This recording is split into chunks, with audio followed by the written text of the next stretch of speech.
સુરત શહેરમાં Varachha લંબે Hanuman metro station ખાતેથી ₹4,44,000ની મત્તાના cable wire તથા સોકેટ ચોરીના ગુનામાં સંડોવાયેલ 2 આરોપીઓને ગણતરીના કલાકોમાં પકડી પાડી તમામ મુદ્દામાલ રિકવર કરતી વરાછા પોલીસ ટીમ સુરત શહેર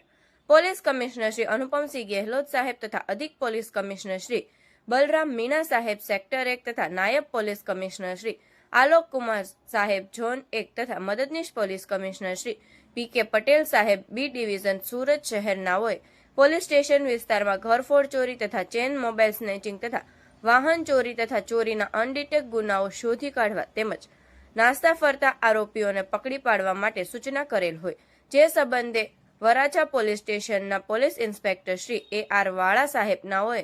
અનડિટેક ચોરીના ગુનાઓ શોધી કાઢવા તથા નાસ્તા ફરતા આરોપીઓ પકડવા માટે જરૂરી માર્ગદર્શન આપેલ જે અન્વયે સર્વેલન્સ પીએસઆઈ એજી પરમાર સાહેબ નાઓએ સર્વેલન્સ સ્ટાફના માણસોની અલગ અલગ ટીમ બનાવી પોલીસ સ્ટેશન વિસ્તારમાં પેટ્રોલિંગમાં હતા તે દરમિયાન હેડ કોન્સ્ટેબલ વિજયસિંહ દેહાભાઈ તથા પોલીસ કોન્સ્ટેબલ સંદીપભાઈ ગેમાભાઈ તથા પોલીસ કોન્સ્ટેબલ વાસુરભાઈ કાળુભાઈ નાઓએ હ્યુમન ઇન્ટેલિજન્સની મદદથી તેમજ ટેકનિકલ સોર્સિસથી વરાછા પોલીસ સ્ટેશનમાં ભારતીય ન્યાય સંહિતાની કલમ